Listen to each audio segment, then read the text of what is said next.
Welcome to another DragonLance Saga review episode. It is Majatog Reapember the 19th. My name is Adam.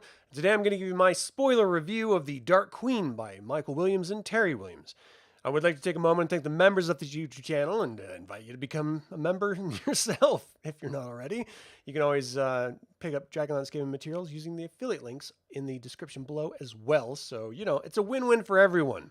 You get a new DragonLance whatever, and get my beak wet. Just help keep the lights on, as it were. I appreciate it. All right.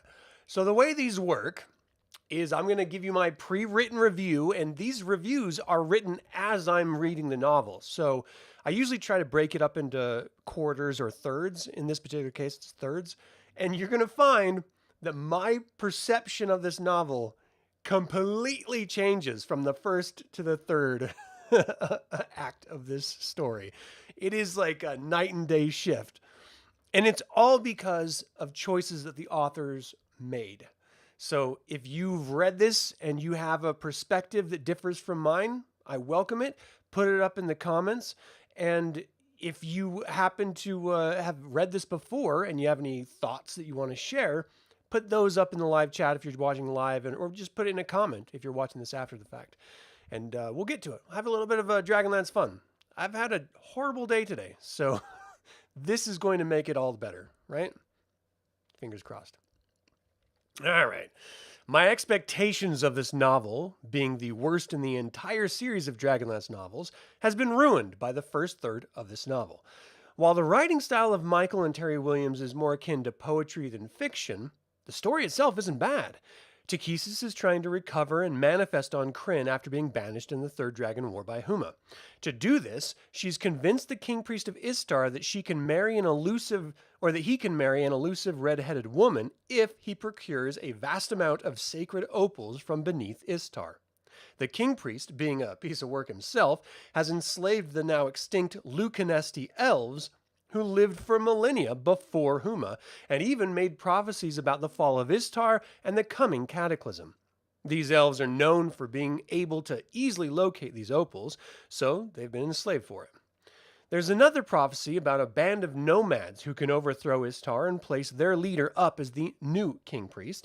This would spoil Takhisis' plans, however, so she manifests as well as possible and tries to have him killed.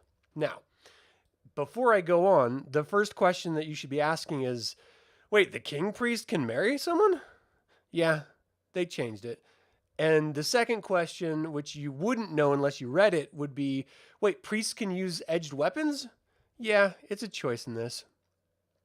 And then the third question would be, if she can manifest in order to foil Fortis's plans, why does she need the opals or the Kingpriest at all? Because she's just using him to get the dust in order to manifest on Krynn. But she's already here in the middle of the story, at the very beginning of the story. Don't ask questions and it makes perfect sense. So, the man is Fortis Firesoul, the water and war prophet of the Quaynara Plainsmen, and other nomadic tribes who've joined them in their war with Istar. Fortis is gifted and has been touched by Syrian, but I believe he's being protected by Sargonas at the moment. And what you do find out through the course of this is that he is both not just protected by Syrian through birth, but also protected by Sargonas as the original sort of propelling him to the prophecy of overthrowing the Kingpriest. And Sargonas and Takhisis are in active war with each other in the Abyss over his support of Fortis and her desire to destroy Fortis. So that's kind of interesting. So Fortis has continually defeated the Istarian armies using guerrilla tactics as he slowly makes his way to Istar. In truth, he's being aided by a druid in service to the Kingpriest named Vananen. I said that right. It's spelled Vannanen. I don't understand why people have these ridiculous names. There are plenty of non-tongue-tying names out there that you could use. Vananen is not one of them. So Vananen comes to be indentured to the Kingpriest as he was sent to copy all newly declared illegal tomes of knowledge by the Kingpriest and spirited it away for future generations. He witnessed a man enslaved as the king priest's weapon master / trainer, and upon his death, the king priest was going to send his son to the mines to pay off the rest of his father's debt. Yet, even in this version of the king priest is a dick. So Vananen steps in to pay the remainder of the child's father's debt to the king priest as his new trainer, and the son Vinkus, yeah, that's his name, Vinkus. Apparently he was at the V's and he just didn't want to progress. Vinkus was enslaved to a cleric instead. So I bet it's better to be enslaved to a cleric of Istar than it is to be enslaved in the mines of Istar. But in either situation, he's still a slave. Why? Because his dad died before he could repay his debt. That's the king priest. Unbelievable. So, Vananen has been sending Fortis intel in the guise of visions, helping him with troop movements and tactics. Because, of course, Vananen wants to overthrow this king priest as well, as would any rational thinking mortal on Krynn. So he even places, he shows him places in the desert where to find water and stuff like that. Fortis has no idea who it is. He assumes it's, communing with the gods or something. And this is the basic plot thus far. There's more development within the rebel camp with personalities that may play larger roles, like the bard Larkin or the elf monk Stormlight, who Fortis travels with. Now, I'm a third of the way through at this point, and it seems the setup is complete, and we will get into the consequences of character choices moving forward.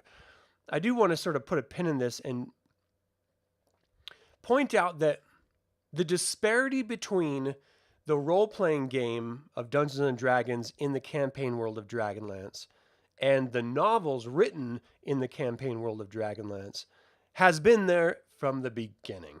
So whenever someone tries to make some sort of ridiculous argument about how, well, drow are clearly in Dragonlance because one was referenced in one novel at one time, or literally, it could be anything. It could be bards existed in first edition in Dragonlance, which they didn't. And then later in second edition, they actually were in it, but the developers insisted in Dragon Magazine that they weren't, even though they were literally in Tales of the Lance box set, or that monks existed, etc. It's all completely like willy-nilly. They don't even pay attention to the other novels. So why would anyone ever think that Dragonlance authors would pay attention to the Dragonlance gaming materials? It's so ridiculous. And I'm sort of at this weird position in the life cycle of doing this channel where I'm getting more frustrated than I am finding joy out of doing this, because there's no standard. The novels don't adhere to canon. They don't even adhere to the other novels' version of canon. The authors just have carte blanche to make up whatever the hell they want, even if it's in direct contrast to what's already been stated. There's no consistency anywhere, and it's just like the Wild West. Everyone's just like going crazy. And for people like me who are obsessively in love with this setting, it makes zero sense. And all it is perpetual cycle of disappointment. So what are you going to do? All right, so Fortis travels the desert alone in a vision and is attacked by an agent of Takhisis. He's poisoned but alive and takes a long time getting back to camp. In the meantime, Takhisis takes the guise of a warrior male named Tamex, who aids the rebels in defeating an Istarian army raid, which kills nearly 150 of the rebels. She bends Fortis's companions' ears by appealing to their own independence and desires. As Tamex, she tries to corrupt Larkin, and as her female form of Tanilla, she likes the T-words, she tries to corrupt Stormlight, who is much more receptive. She ends up telling him that he should lead the rebels and that Fortis isn't worthy. So she's just sowing discontent amongst the troops. Then the bandit general Gormian appears, this idea of his own her own volition when Fortis does return and is healing. I'm sorry, I totally botched that. Gormian tells Stormlight that he should be the ruler, just like Takhisis said it to him. She's not actually being controlled by Takhisis, that's just her opinion, and it just reinforces the discord between Stormlight and Fortis. So then another attack comes, which surprises Takhisis, as it comes from Sargonas, who saw how she partially escaped the abyss through the opals, and he does the same, creating a volcanic eruption in the middle of the sand and flying out in condor form above the rebels. They all turn to attack him, and they ultimately defeat his condor form, which also somehow banishes Takhisis, who then attacks Sargonas in the abyss because she's so pissed that he showed up. It turns out that Fortis is the son of a slave attendant to the Kingpriest, and at this point in the story, it suggested that the Kingpriest is his father. And it was Takhisis that is feeding him ambitious goals through his dreams. So, if it's not convoluted enough, let me sort of break it down. Takhisis needs the Kingpriest in order to make her body on Krynn. She is telling the Kingpriest's son that he needs to overthrow the Kingpriest, luring him into some form of a trap because she doesn't actually want him to defeat the Kingpriest. But all the other evil gods are down in the abyss watching her make all this ruckus on Krynn, and so they try to escape to Krynn to do the same. And she gets pissed that they're trying to do the same thing she's doing, and so she goes back to the abyss and breaks them all apart. So she's actively trying to promote the current Kingpriest by having his son come and attack him. That's the setup. Makes no sense at all. But okay. So, she wants Fortis to invade Istar and fail instead of just telling him not to invade, which would be easy, right? So, while the Kingpriest continues collecting the opal dust to resurrect her, but he doesn't really need to because she's already on Krynn, fooling everyone. But okay.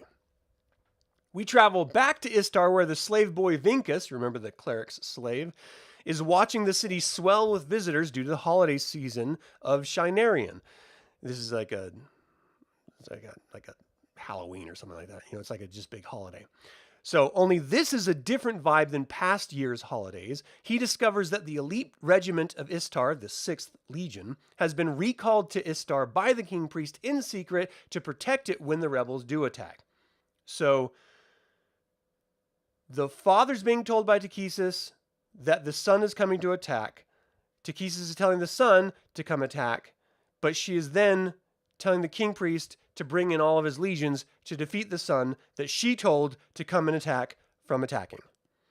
Okay, got it? Fortis is walking into a trap set by Takhisis for literally no reason. So the rebels begin to fall apart through Takhisis' machinations within the camp, and Fortis declares it's time to invade Istar as he believes that the visions he's been given that he will be the next Kingpriest. The same visions that he got from Takhisis. I wrote this line when I was in the middle of it, okay? So I hadn't thought about it yet. So my line is, this is so much better than I was led to believe.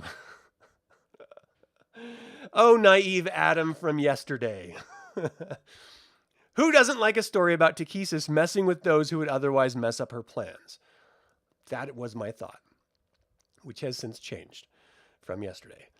So they also spend a decent amount of time explaining who the Lucanesti Elves are, which I appreciated. If you're going to add a new element into the game world that's literally never referenced again, at least give us a little backstory, and they did. So I appreciated that. The short story is that they're a faction of the Demernesti that evolved on land and underground, but later in the novel, it reneged their own explanation about who the Lucanesti are, and they then said that they're a faction of the Sylvanesti coming north from Sylvanost. So, who knows? Who knows? Because these two authors are clearly, know what they're talking about, right? They have a plan, right? Wrong. So, with only a third of the book left, at the time of I was writing this, I was intrigued about how it will all end. Now that I've finished the book, I can see why people didn't resonate with it. The final battle is a mishmash of cutscenes. But before we get there, Vananen sends Vincus to find Fortis with a Lucanesi prophecy book. He finally arrives to have Stormlight take the book from him, but not tell Fortis, who we are led to believe is just as single-minded and blind as the Kingpriest. He's told that the dead will rise and fight with him when he invades. Knowing that the 6th Legion is waiting for them, Stormlight tries to reason with Fortis, but Fortis is intent on becoming Kingpriest, keeping his knowledge of the army of the dead to himself. They finally invade Istar, and Takhisis is actually running Istar's military offensive herself. That's right. She is telling Fortis to invade Istar, and in command of the army he will be crushed under, and she's working for the Kingpriest so that he will make her a body from the crushed gems from underneath Istar that the Lucanesti Elves are mining. Whew. No, the Lucanesti Elves finally recall where the gems are from. This is the worst part about all of this. The spirit Naga, who have been living in the mines for all of time and eternity, we're led to believe, have been feeding off of the corpses of the ancient Lucanesti that were buried in the mines, turning them into the very opals that the current Lucanesti are farming for the Kingpriest. So the Kingpriest will create a body for Takhisis from the dust of ancient Lucanesti elves. This is a very convoluted story that relies more on mystical imagery than logical storytelling. So the Lucanesti slaves stop mining the opals after they relearn about where they're coming from, and this infuriates Takhisis as they create a cave-in in order to prevent others from mining the opals. But it doesn't matter, because apparently, at the exact same time, the Kingpriest already has enough dust that he needed. So why is Takhisis pissed? Why are the elves still mining? I don't know. So Takhisis lets Fortis enter the Kingpriest's chamber in order to show them both that they have been manipulated by her and that the Kingpriest is in fact Fortis's father. None of this changes anyone, so why do it? Fortis is killed, the armies are slaughtered, the Kingpriest starts making her a body which evolves into a dust whirlwind version of her Tiamat form. Takhisis goes on to start destroying all of Istar and the armies, but the voiceless bard, the bard didn't have a voice. The bard, a character class that performs, didn't have a voice in this story. So, the voiceless bard begins casting a spell that she invents on the spot that banishes Takhisis and stops all of the gods from being able to ever manifest through Krynn's geology again. How? Dunno. Magic. Apparently, the spell is so powerful that it affects all of Krynn's geography. I think I meant to say geology, not geography. I have no idea why this bard is so powerful, or that bards were this badass. So Takhisis is banished to the abyss again, but she doesn't care, because in a couple years, she causes the Cataclysm. Yeah, you heard that right. In this story, Takhisis caused the Cataclysm. Then, just re-entered Krynn anyway. How? Dunno. Magic? Finally, the bard Larkin, with no voice, finds a voice, kind of, hooks up with the Lucanesti elf Stormlight, and generations later, their ancestor is none other than Goldmoon. That's right.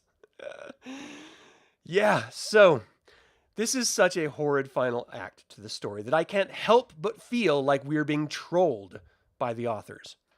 It doesn't line up with any information we've ever been presented about the Kingpriest, or elves, or Goldmoon. It showcases the evil gods are all trapped in the abyss, which doesn't make much sense as they still can manifest on Krynn, even without the opals, before they were prevented from using them thanks to the bard. This is all so nonsensical, I finally understand why this book has its reputation. The worst part about it is that it didn't have to be this way.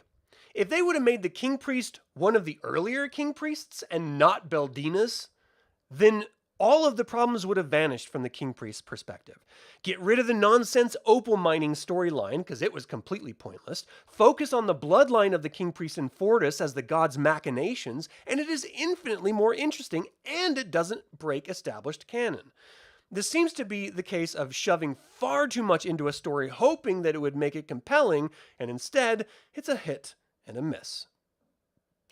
So, You're dying to hear it. The legend of the worst ever DL book is true. Chris, it is true.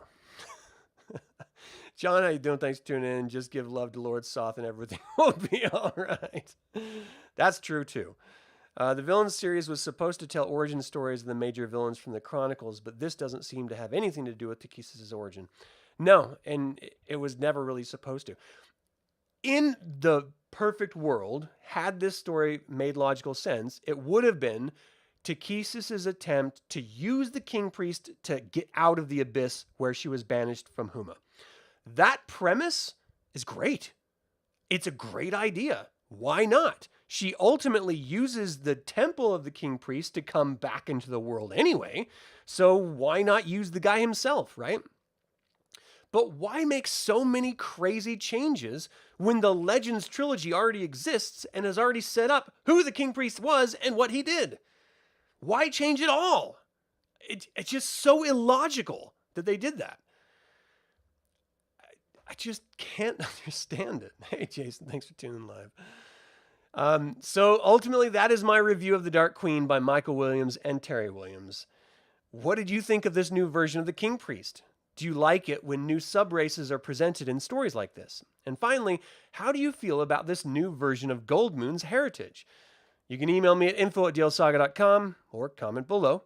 I would like to take a moment and remind you to subscribe to this YouTube channel, ring the bell to get notified about upcoming videos, and click the like button. This all goes to help other Dragonlance fans learn about this channel and its content. This channel is all about celebrating the wonderful world of the Dragonlance Saga, even when it is not worth celebrating. I hope you'll continue to join in this celebration. Thank you for watching. This has been Adam with Dragonlance Saga. Until next time, Slanjava.